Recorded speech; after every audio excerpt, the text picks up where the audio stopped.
All right, let's dive in. Today, we're going to pull back the curtain on one of the most powerful financial inventions of the last few decades, the exchange traded fund, or as you probably know it, the ETF.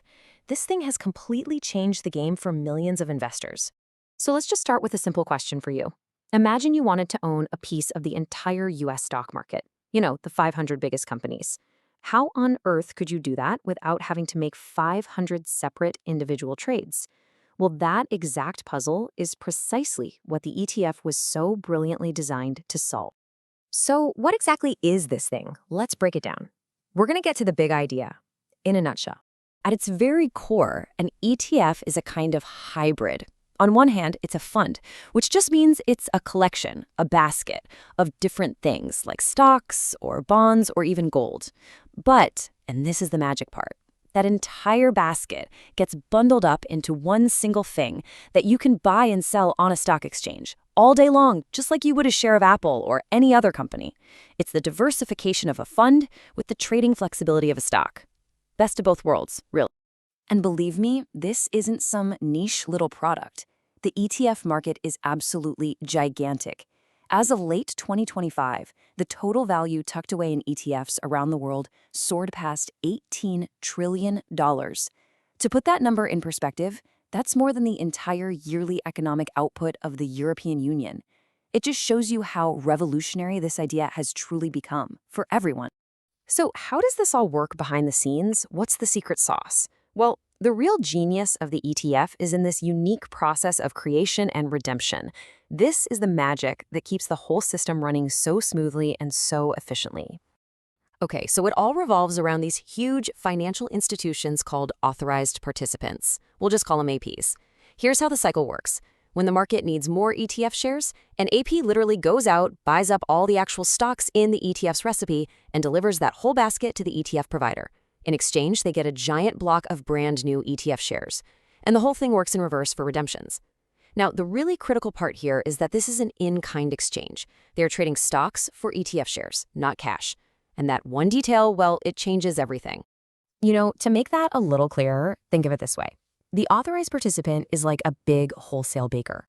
They bring a basket filled with all the right ingredients, flour, sugar, eggs, the works, to the main bakery, who is the ETF provider.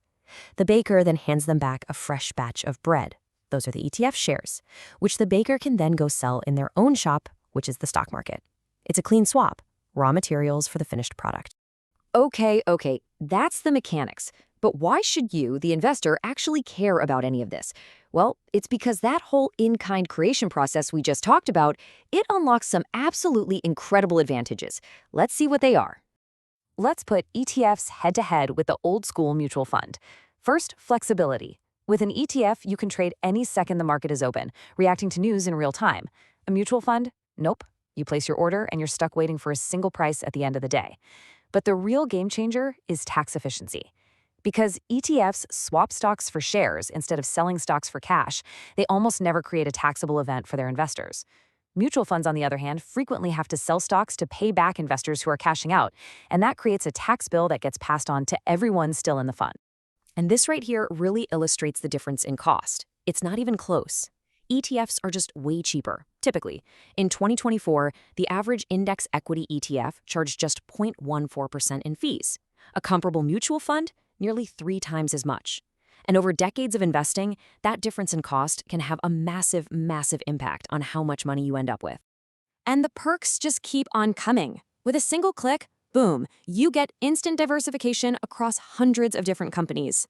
You get amazing transparency since you can see exactly what you own every single day, which is not the case for mutual funds. And this structure gives you easy access to invest in pretty much anything you can imagine, from the Japanese stock market to the US robotics sector. The ETF has come such a long way since it was first invented. What started out as a really simple tool to just track the big stock indexes has absolutely exploded into a whole universe of investment options. The whole journey kicked off back in 1993 with an ETF that tracked the S&P 500. By 2002, you could buy a whole basket of bonds in an ETF.